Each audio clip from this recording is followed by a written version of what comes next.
Oh, I don't have music still. Oh man, I fixed the camera. Anyway, welcome Oh my back, Business goodness. Geeks, to the Business Geeks podcast. I'm your host, Joe Pardo, here today with our two co-hosts, Jennifer Crawford of Sparent.co. How you doing, Jen? Doing great, thank you. Thank you very much for You know, asking. you're very welcome. You're very welcome. And Samantha Riley from SamanthaRiley.global. How you doing down Hello. under, Sam? Still enjoying Doing the good. new scenery? Absolutely. And I was going to say the future is bright. Friday is Oh, great. Just so you know, you guys can slide into Friday knowing it's a great day. that's good to know. It's Very good supposed to to be like a know. massive storm here, like all weekend. So hooray for that, Ah. for the Northeast. I don't know. Is this supposed to rain down there, Jen? Yeah, like nonstop. Or Yeah. basically, the weekend is a washout. That's okay. You know, my spring flowers and my garden are going to be very happy. So Ah, well, I'm sure they will be. I'm sure they will be. But there's plenty of weekends ahead for great weather and things.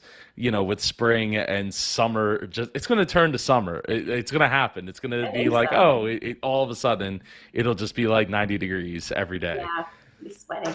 I don't know what that is in C, but hot in C.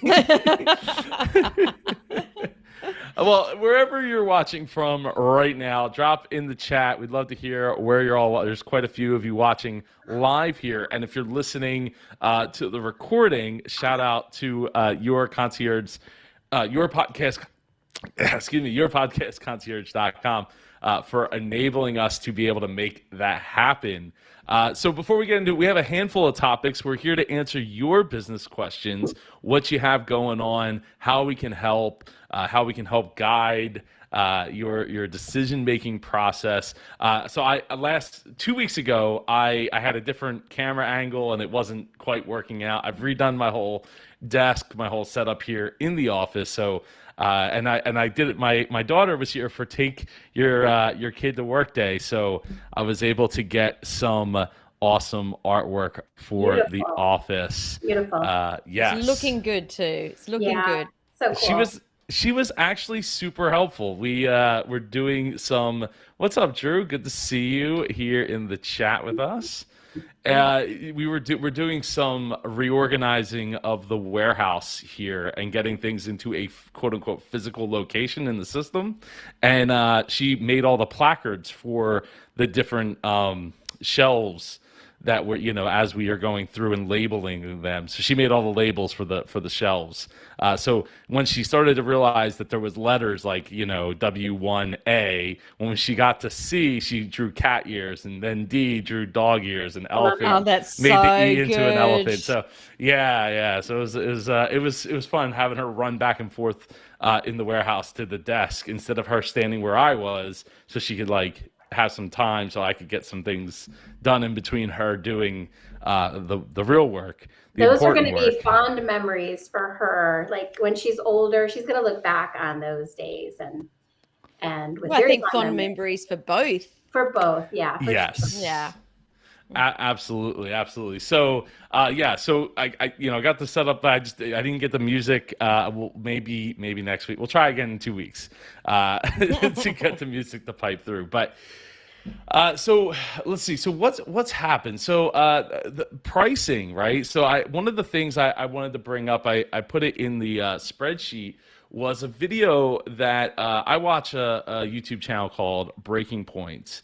If you haven't heard of them, they're great. It's mostly a centrist type of political show. They have one person that's more right wing, one person that's more left wing, and they find some common ground all the time. But they also like to point out stories like this, where look, we've heard in the past, like what was it, Chipotle said, hey, we're not really having an effect. The whole like inflation, the whole supply shortage thing isn't really having an effect on us, but we're still raising prices because people are still willing to pay them. And then this report comes out and basically shows that corporate profits have flipped on with the amount of the percentage of the revenue going to versus labor. And yeah, so basically, say before it was kind of like there was a couple of companies willing to admit like on somewhat on the down low that hey, we're just raising prices because we can, and nobody's stopping us, and customers aren't balking. And then this report comes out and basically is like, yeah, no, it's these supply constraints and things, they affect certain industries, but we're basically just using that as a big cover to make like record profits. And there, it was one article I just saw talking about Shell Oil, having triple profits this was it this past year or this past quarter. I mean, is anybody surprised? I'm not surprised. No. I mean, I would be surprised if it was the opposite. But corporate greed, I mean, this is just an easy pass for corporate greed, right? Like we're all expecting higher prices. So, and it's not that they aren't experiencing some inflation. I mean, every business's costs are going up. But like you said, it's a big old cover for them to be able to raise prices beyond what they're, experiencing due to inflation. So, it's corporate greed at its finest. The average, Joe suffers because of it. We're never going to regulate it. I've given up. They're ruining capitalism. Well, is it corporate greed or is it shareholder greed? I mean, it's one and the same, right? I mean, it all plays in the same band. But they answer to the shareholders more than their consumers. That's been going on for a while now. So I'm angry. And if you aren't angry, you're not paying attention. Oh, okay. Drew, completely disagree. Good. I would love to know which part you disagree with. And let us know. I'm really interested to hear a different take on it. PBS was also reporting on this too, Joe. So in case somebody is wondering if this is coming from multiple sources, this is true. I mean, the corporate reports, it's facts. The earning reports are out there, right? So it's just up to somebody to go and do the math, right? And all that. What's inflation sitting at there, and what's inflation sitting at in the US at the moment? 8%, 7.8%, something like that. Whoa! It was high. It's high. 8.5%. Wow. 8.5. Well, we all know where that's going to go, right? There's only one way that can go. Yeah. So and interest rates. Hold on to your seats, everybody. Hold on to your seats. Yeah. Hold on to your seats. I mean. Yeah. Drew says 9.62%. Whoa! So in Australia, it was just reported. I think it's 5. It's 5 point. I think 5.1. It's 5 point something. I think 5.1. And that I was like, wow, that's high. But 9.62. It's ridiculous. Wow. It's ridiculous. Yeah, that can't be sustained. No. I mean, the hope is that it will level off and then slowly either come back to earth, enabling people to get out of their positions that they are in, whatever, whether it's like we're talking about stocks or we're talking about different investments. Well, the next crash is coming. We've known that for years. Yeah. I mean, historically speaking, we are on that trajectory. And the housing crisis will lead it, I think. Yeah, I mean, the one thing I would say about a housing crisis, though, is that with lack of inventory, it kind of keeps that at bay. So, and now with interest rates going up, you have this effect where it's like, well, maybe it's not worth me moving anymore, right? So there's still going to be a percentage of people that do, but it's not as many people going to be looking. But with such a lack of inventory on the market, it actually could stave that off for at least a while, until more inventory comes on the market and kind of shifts the balance of power words. So I mean, obviously we'll have to see, but until more, like there definitely is a shortage of inventory. It's been that way for a year and a half, or more, and until that aspect of it changes, it could end up at least stabilizing, even if it's really propped up and really overinflated in housing. It could prop it up for a while till things maybe normalize as a whole. I mean, heck, any price can be the price if we just wait long enough. Wait another 10, if prices like leveled out today and then we waited another 10, 20 years before they started to go, up in a significant amount again, then it just becomes the price, Well, I but think there's more fallout, though. I think there's fallout for people that are paying higher rents as a result of the housing shortage, and those people, if they're not homeless, and living with their parents because they can't afford a place of their own, they're also not Mm. spending money on furniture, on other necessities. They're not going out to eat as much. So I think the crippling of the economy is a little bit more there's more fallout from the housing environment than just a shortage of homes for sale. yeah, Mm. no, true. That definitely. Drew says the balance of power is written in the tax code. It's never been easier to start a business and take advantage of the tax code as it's written. I mean, I would tend to agree with that. I think that it is easier now than ever, to make that happen, to start a business and to take advantage of. I mean, obviously, you can only do so many write-offs without without making money, but the opportunity is there for people if they so choose, even if it's a like a side hustle. I would say Mm-hmm, one mm-hmm. like a step above side hustle, because side hustle could mean delivering food for one of the delivery food peoples or driving for Uber or something like that. Mm-hmm. So Well, when we look back at 2008, whilst there was a lot of crashes and there was a lot of bad things that happened, what happens on the flip side is that also that was the time that a lot of people had to start businesses because they lost their jobs or whatever happened. So I guess what Drew said, the balance, that's the word there, right? It's a rebalance where things aren't as they were, but they have to shift and rebalance, and that's what we're starting to see, and Yeah, it's I only agree. the very beginning. I think there's always some good that comes out of the bad. There are silver linings.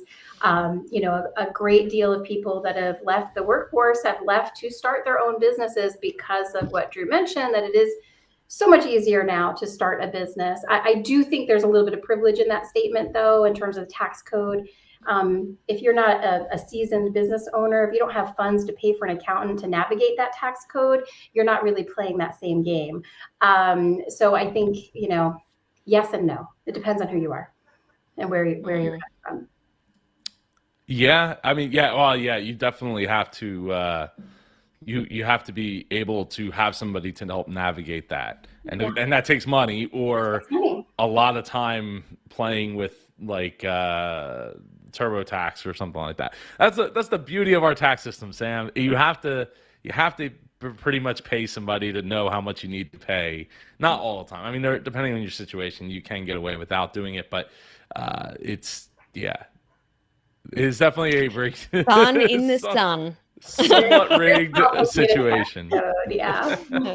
And if people don't understand sarcasm, that was very sarcastic. Just there. I got it. Mm. I got it, Sam. Excellent. I knew you would, Jen. Always. So there was this other article that I came across, which I thought was funny because let's see, Google makes $100,000 worth of tech training free to every U.S. business. Which isn't that just called YouTube? I mean, you Well, can learn anything from YouTube. exactly. There's also a website, learndigital.withgoogle.com, where you can actually get free training anywhere, any way is what I'm trying to say. And there's hundreds of courses on there. Mm. So I was a bit confused with this one.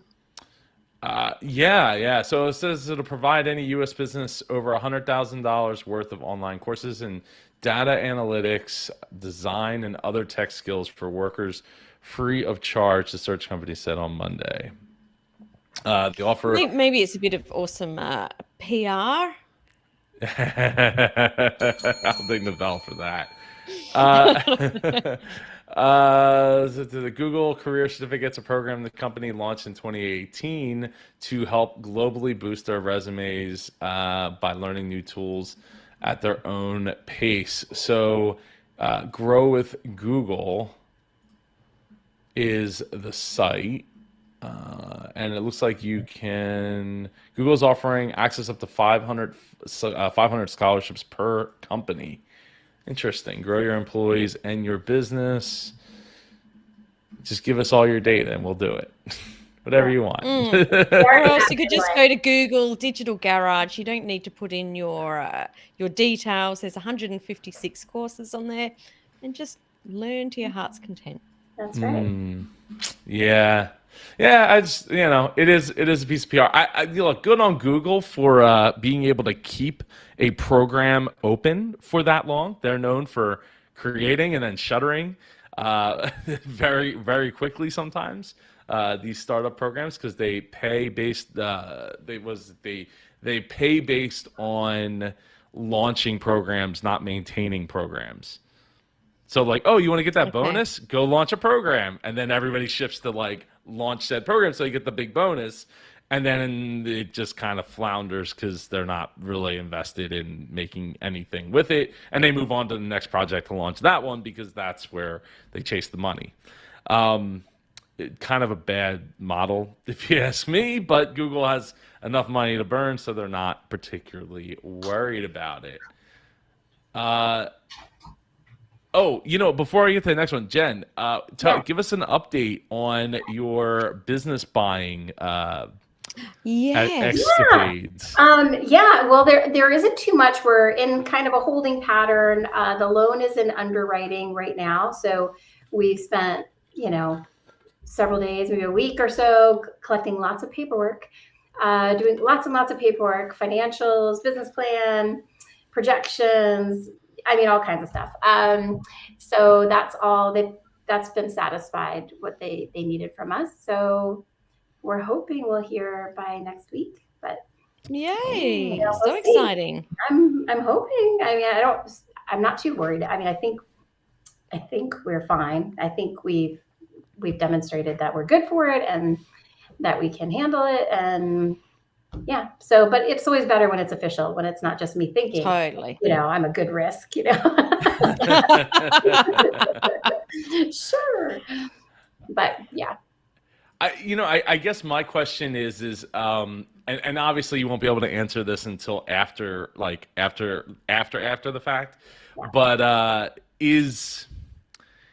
do you feel like you're going to feel like all that effort was worth it after the fact?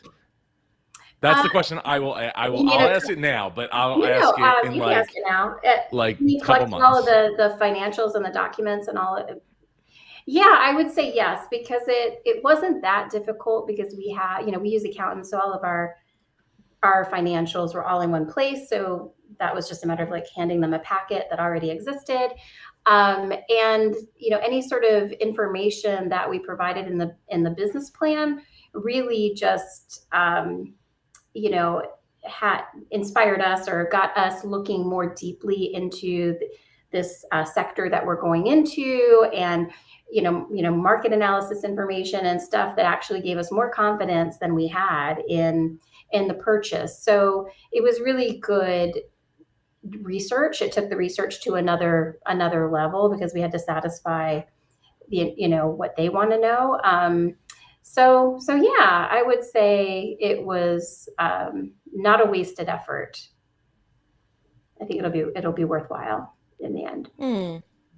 Well, that's good to hear. That's good to hear. Totally. I hope for your sake it is. But it seems like you already kind of have your mindset on the fact that it's going to be, which is good to hear.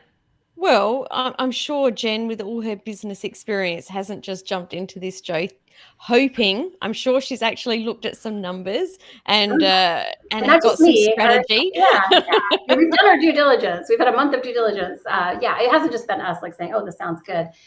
We've had accountants involved, lawyers involved, even family involved. We've, trusted family with business acumen. But yeah, we've dug pretty deep on this, so we feel pretty good about it. No, Nice. I mean that's great. I mean, look, everything's great until you get punched in the face, right? And actually put it into. I mean, how many? I mean, I've actually one of my clients is going through that for like the third time, having the company that he works for being rolled up into yet another bigger company. Yeah. And it's like, oh yeah, everything. Obviously the financials probably hopefully made sense when they made that said decision, but when it actually boots hit the ground, like did it actually work out? Did it actually make sense in the day-to-day operations? Which is why I said I will repose that question in I don't know eight. Oh yeah, I'm weeks. sure it's going to be a bumpy ride. We've got some, we're working with a consultant too. So, and she's actually been the operations consultant for the business we're buying, and then we're hiring her when we transition. So she has a lot of like deep insight, and she got permission to share that insight with us. So we've got her, operations reports and stuff. So that's been really helpful. And they were very transparent. So yeah, there are some things we need to get in and fix, and you can't fix them right away because you can't rock the boat too much as you're acquiring, because people don't like change, even if it's good change. So yeah, I mean, it's going to be probably the first 6 months are going to be pretty bumpy as we, get in and learn the business, and then start trying to like plan out the changes that will, make it a better company. So I think acquisitions are one of the best. Sorry, Joe. No, I think no. acquisitions are one of the best ways to grow a business. Yeah, I think I'm pretty excited about it. Yeah, so good.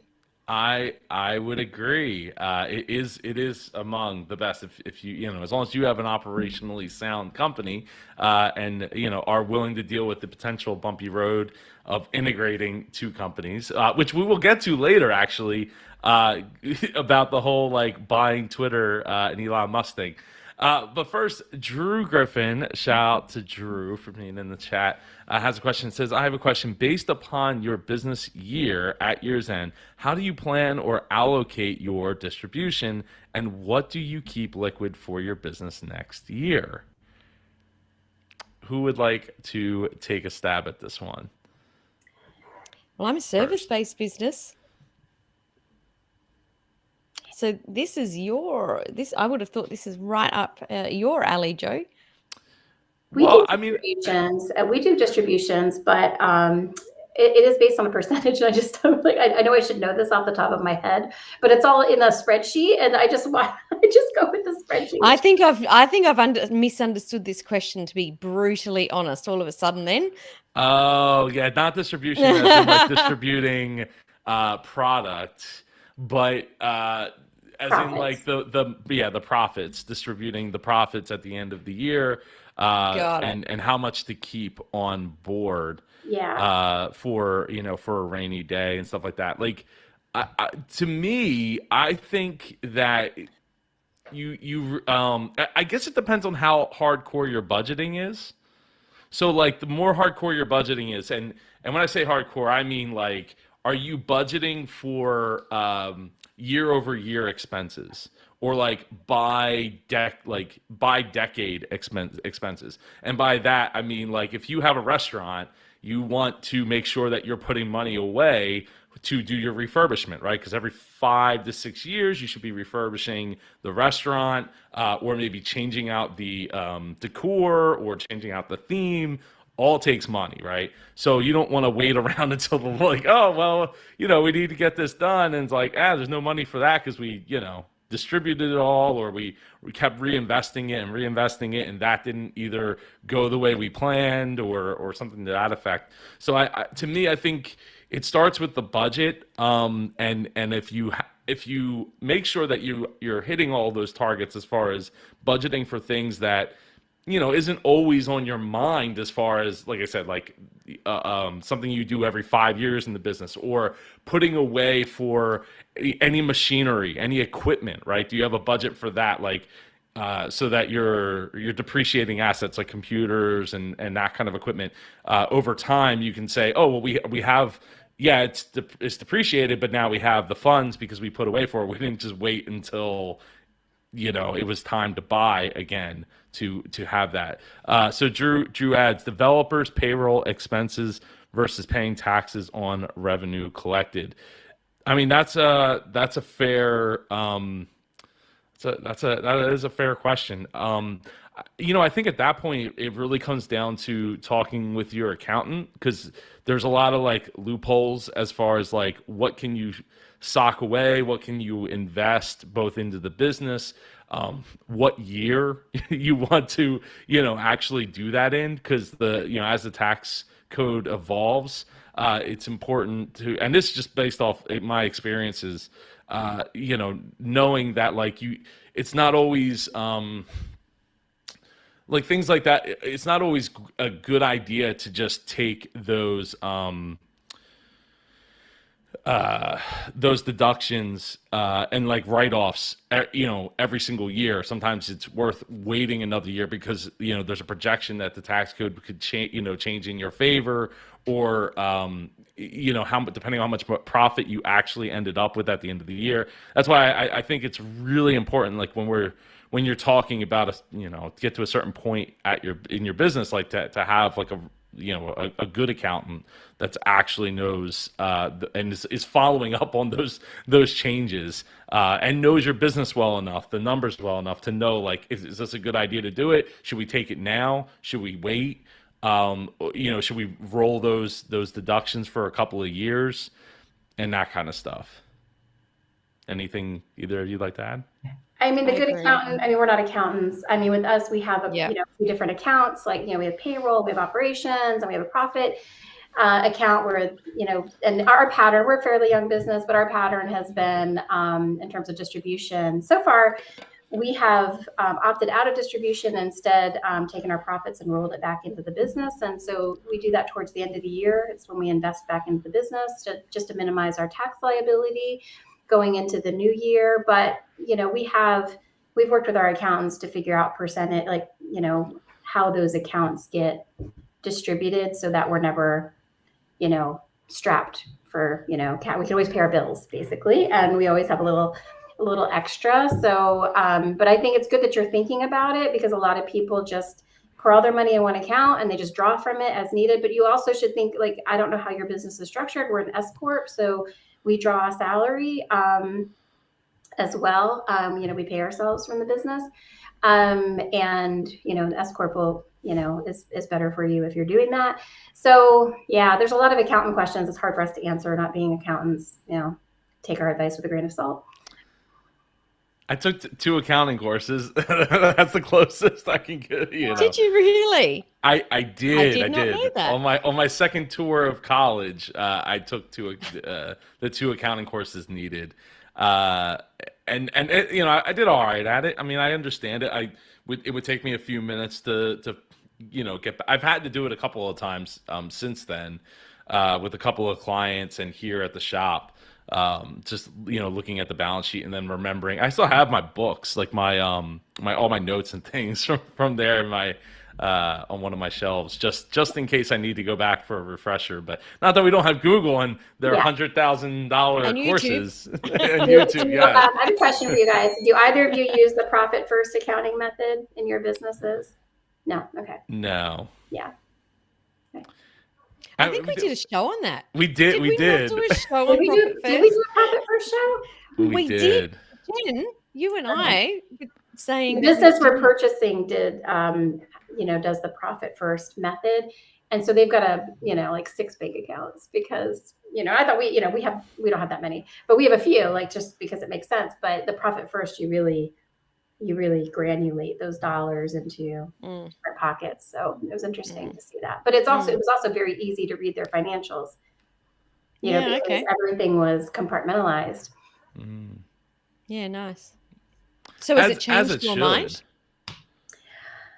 Oh, Yeah, I do like the profit first method. I don't like the 6 bank accounts. I feel like that's a lot to, I don't know, but it feels complicated, and we didn't start with that, so it's I don't know. It feels like a heavy lift to switch now. I mean, you could reconcile it into 6 bank account Yeah, I mean, ledgers if you wanted to. They don't have to be 6 physical yeah. accounts. I mean, it might be. There's probably going to be a lot of times where that ends up being more like a problem of trying to figure out where did this money go, and I know. I things guess like that. right now, like whatever we have set up, it seems to be working okay. But I'm totally open to the profit first method. I like the philosophy behind it a lot. Mm-hmm. So, Yeah, nice. so thoughts on going back to what was it? Businesses and buying Elon buying Twitter. Any thoughts? Because we haven't talked in like 2 weeks. So any thoughts on this? I don't know that I have any thoughts. That's a lot of money. Isn't it? That was my first thought. I was like, couldn't you build?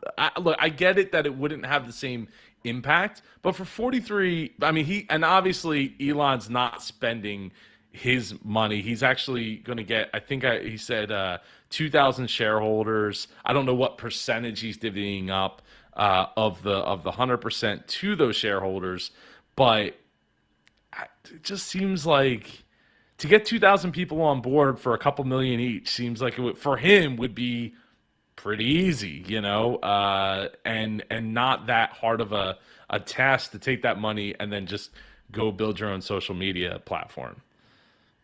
Especially because it's open source ones. I mean, heck, the whole Trump Truth Social is based on an open source platform. Well, at least it was, and then they got sued, and I haven't followed up with the story since like November. But the stuff is out there, so it's. I think it's. I don't know. It's a lot. It's a lot of money for something that I don't think it has this. I don't think it has the same impact it did a decade ago. I think it was in my opinion, for what it's worth, I think it was just an ego play. I think it was a lot of ego involved in that transaction. I just don't know. Like, Elon has got this brain that works like no one else's. So what is it that he knows that we don't know? That's the only thing that I can come up with. Yeah, I will give you that. I will give because everything he does or has done up to this point, and you're right, this could be an ego play, and this could be the first time that it's different. But everything he's always done, when you look back, he's known where he's going, and he's created something or done something that's going to get him towards something. So I think it's probably I just both. go back I think it's probably both, because he could have spent that money in any number of ways to do something innovative and cool. He's got that kind of mind where he can envision things that and especially that amount. Yeah, yeah. So I think he probably has an idea of where he's going to go with it, but it was also ego. I think Drew's probably hit the nail on the head there, right? It's data. I mean, there's supposedly links between Twitter and the government and the algorithms that they use, and he wants to make it open source and the whole free speech and blah blah blah blah blah. And I tend to think that he's gonna come up against the hard truth that free speech isn't free, and isn't able to just be everything, and there's hard decisions to be made on what's right, what's wrong, and where the line is, and where to draw that line, because it's very very difficult. But I have this theory that like part of it is he, on the back of Twitter, he could make his own WeChat for Mars, for the Mars, city on Mars. So like, and for any people who don't know, WeChat is like Facebook but bigger in China. It's like it's like Facebook with and Shopify and every social media platform and PayPal and everything. PayPal, it's all there all in one. It's actually a little bit scary. It is. It is. But I wonder if that's part of the play. Is like thinking down the line of that. But Mm. yeah, I mean, I'm not opposed to him buying. I barely used it, honestly. I still barely use it. I probably will still continue to barely use it. It's just not where I spend my time. And I, you get rid of the bots, and then you start looking at the numbers, and you think, is there really that big of a platform? Like it has the weight, people still quote tweets all the time, but that's from like a media standpoint, not a user to user standpoint. I mean, there's pockets and niches of people that use Twitter, but I just don't know that it's as big as it once was. Yeah, but is Facebook like on the same argument? Like, Oh, I would argue the same thing for Facebook too. I mean, right? did you guys see that Facebook is discontinuing podcasts on Facebook? Yeah, Already, Leon already. It's did been a was it State been like of the 6 Union months? yesterday. Yeah, a hot minute. Well, and that was for the few people that had it anyway. Yeah. I had it, but I never actually posted to it, so it didn't matter. It ultimately I didn't wonder matter. why they cancelled it, Joe. I wonder why. I wonder why. So we have this question here by Lupus Experiencing. I have a very specific strategy question. Maybe you can provide some insight. You are a Fortune 500 company with hundreds of product lines. Oh, There's a new startup with strong patents and products, and it's hitting hard on one of your product lines and moving fast. What would you do? And in this case, Lupus is the startup. So we're the Fortune 500 company. So what would so you how are we gonna kick Lupus's butt, basically? I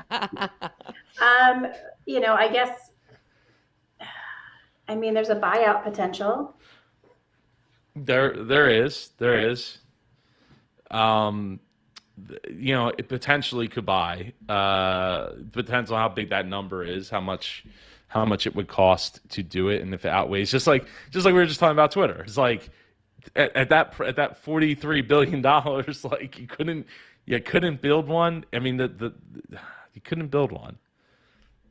Well, he mentions patents. So if he's got patents on a product that competes, Strong patents, strong patent that competes directly with the Fortune 500 company's product that is, a profitable and popular product line, then, I mean, they could just shut him down by buying him out, buying the patent. And I don't think Lupus Experience will complain about that.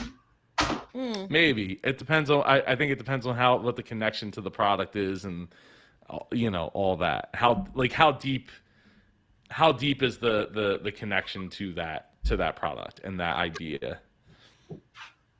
Because some people they say like the most dangerous person is the person that has one idea, right? Because they're willing to do anything to defend that idea and to keep it to themselves. I mean, we see that with Shark Tank all the time. Like people that are like holding on to this thing, and it's like you have a muffin. Like you can make other muffins. You can change the formula for the the recipe for the muffin a little bit. There's not really anything that's patentable per se.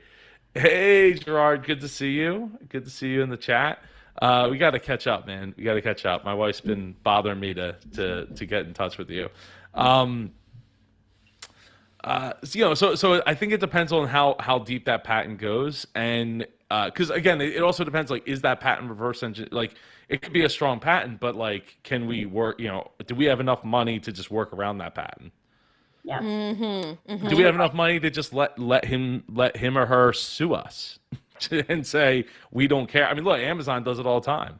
There was that ad for a camera bag that they were like, oh, look, we made this awesome bag. So awesome that Amazon ripped us off and made the same exact bag at like a third of the cost or a third of the price as our bag. But the quality isn't really there. It's just the same function, and made a whole ad around it.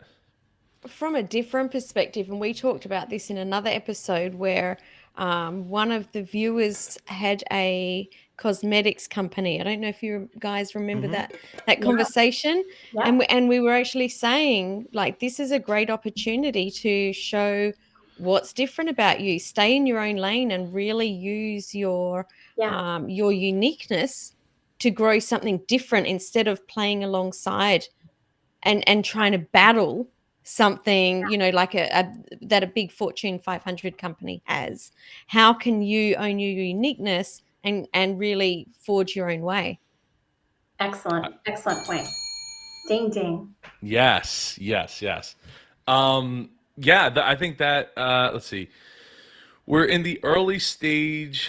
We're in the early stages, so we're only thinking about the scenario.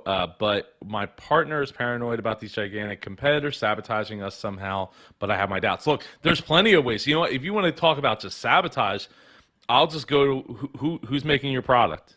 I'm just going to go to their factory and be like, hey, I'll give just take us. Here's more money, and don't make their stuff make our stuff. I mean, that's a very legal way of, sabotaging in a way that's, I mean, you can have contracts, but those contracts will have penalties, and we'll just pay those penalties because it'll be cheaper than worrying about all the headaches. I mean, it's tumultuous. Is that that's a word, right? Turbulent. It's. Go ahead. I said it. Tumultuous is the word you're looking for, I believe. I believe so. So it's very. There's a lot of ways that they can play it. That people can screw with you. You just go to court, right? And it's like, oh well, we'll just tie it up in litigation and let it play out for years. But in the meantime, we'll just continue to make money. And then if we do get our wrist slapped, then we'll just pay the fine, and the fine will probably be way less than we ever had to pay you or anything that mattered. I just hate to see fear being the cause of somebody not launching. Because some of this fear is just unfounded, and what's worse, just not getting it off the ground. I mean, you can paralyze yourself and sabotage your own success by worrying about people that aren't worrying about you. Jen could not agree more there. Yeah. My thought was where your focus goes, energy flows. Like, yes. I know you have to be very aware of these things that are going on. Like, putting your head in the sand is certainly not what you were talking about, right, Jen? Right. But at the same time, if that's your whole focus, where are you going to end up? Failure to launch. I mean, you spent money and invested in these patents. I mean, that's not a inexpensive or quick process. So to me, it's like you've done your due diligence in terms of trying to protect yourself. So all you can do is really, eyes wide open, but go for it. Yeah, I mean, look, what's the worst that happens? You get the experience, and you get to take that into the next thing, right? It's better than just sitting on the sideline and doing nothing, and then being like, wow, I wish this would have taken off, or I wish I could have, been able to produce something at a greater velocity than that. I mean, a lot of times they say the settlers get arrows, right? I don't know if that's a PC thing to say anymore, but being the first in is difficult, because you're going to get people that are going to throw projectiles at you and knock you down and put things in your path to stop you. There was one example I can think of. So I was working with somebody who did their own laundry detergent, and early on they had an offer on the table to be bought out for their formula by a big 4-letter word company who makes laundry detergent. And they declined it because they saw $1 million was basically nothing in the grand scheme of everything that they were in. But to me, hindsight is you could just change the formula and what do you got to wait 3 years, 2 years, and then go back at it, But that is a case of having that idea, investing all that time and effort, and then feeling like you're defending it to the death because it's the big it's your big thing, and that person had a connection to why they made said detergent, because it was all natural, and it stopped their scarring and stuff like that they didn't know for decades why they were having these scarring issues, because the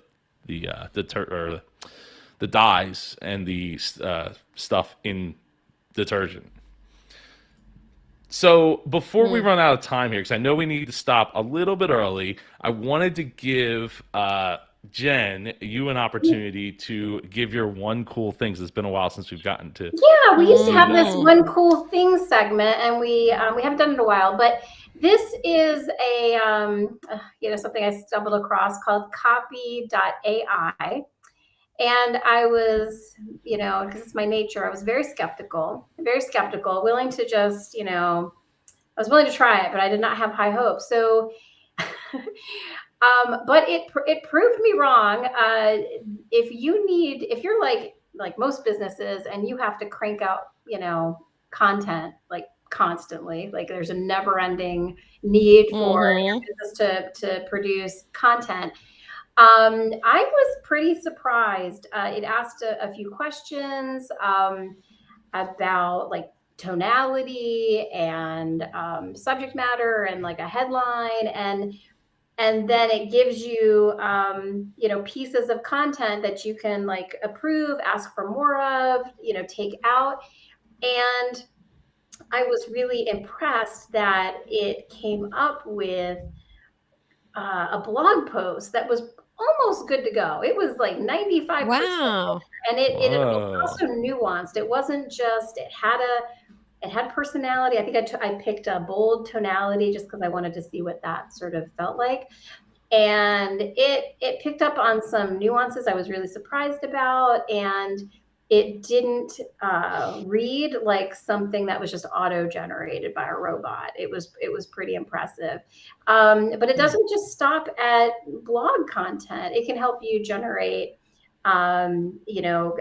social media, post content, email headlines, all sorts of stuff. So check it out. I would not rely on it 100% for the type of content we produce, but there are some, blog posts that I think this might work out just fine for, like I said, get you most of the way there, and then you polish it up and you're good to go. I would say the same blog post would have probably, I would have had to pay somebody or do it myself, and it probably would have represented 3 to 5 hours worth of work. And it was literally done in 10 minutes by this. Nice. Oh, that's awesome. Nice. 10 minutes. That's really cool, Jen. So I got a question for both of you. Are these headshots intentional, or are they not intentional? They are horrible headshots. They are. Melissa, you could. I mean, all of them. No, I'm not going to pick on Melissa. I was really noticed that she was the CEO. Nobody was like expecting the picture to be taken when it was taken, and they were like, "Oh yeah, let's run with that." Is this intentional marketing to make it feel relatable? It has to be. When you were scrolling, I actually thought that was like it was a video. Oh yeah. I thought it was a video. Is it? Until you stop. Oh, it is. It is a video. There you go. There we go. It is a video. Okay. Yeah. So if I was Melissa, I would be like, "Thanks, guys, for picking that screen." Yeah, I mean, he's blurry. He's looking up his nose. Yeah, and they have, like a lot of things there, it's a freemium. So there's a free level, but I was able to get a lot of stuff, like a lot of copy at the free level. I haven't tapped it out, so I'm not sure how the credits are calculated. But you can go pro for $35 a month, $420 yearly. I was like, that's an easy yes. That's an easy yes. Nice. I'll have to check it out, because I know let me know if you have a similar when Jarvis came out, and I think the Jarvis is called something different now. I had to play with it, and I just couldn't get anything that sounded decent, and I was playing with it. I was like, oh, I'd rather just send it to my content writers and get them to do it. I mean, we have virtual assistants, we have, copywriters that we work with, and, they're worth their weight in gold. And I hate to take business away from them, but like I said, for some stuff, not your thought leadership stuff maybe, but like just maybe your, kind of your marketing content, it could work pretty well. I'm Nice. definitely going to be checking it out because I need Yeah, I'm definitely everything gonna that can check it save out. some time Yeah. here. I did have one cool thing, but I know we got to get going. So I just wanted to point out real quick, get your impressions, because today is Cinco de Mayo. I know it's not down there anymore. Cinco de Mayo. It's May 6th down under, but getting an marketing email from a non-Mexican restaurant talking about Cinco de Mayo, and they serve Indian food. Well, they're just getting into the spirit, Joe. They're just getting into the fun. I guess I just found it funny, and I guess it doesn't hurt. Hey, like, if they can capture, because I know around here there's only a handful of Mexican restaurants anyway, so like at this point they're definitely all probably sold out or done for the night, as far as how much food they have. So at least if past years are to be anything to go by.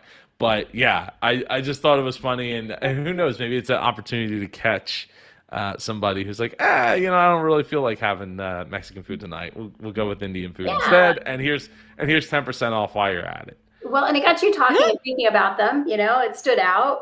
So yeah, They just got some free advertising.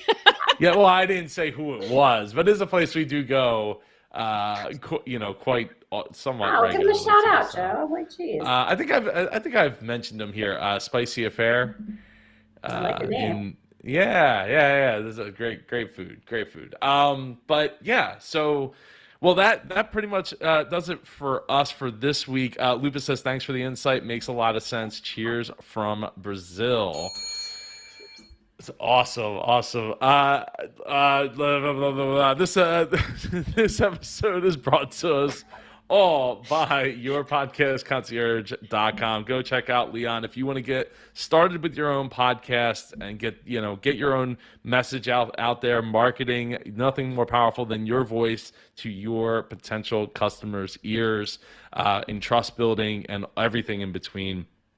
Go to yourpodcastconcierge.com, work with Leon and his team. For Samantha Riley and Jennifer Crawford, I'm Joe Pardo, and I hope you all have an amazing week. We'll see you here in 2 weeks, Thursday at 5 p.m. Eastern Daylight Time, Friday, is it 8 a.m.? 7 a.m. 7 a.m. Australian Eastern Standard. You are a treasure, Sam. You are a Oh. treasure. 7 a.m. Australian Eastern Standard Time, here on the Business Geeks podcast. Thank you, everybody, for listening. See you, you Joe. next week. Take care.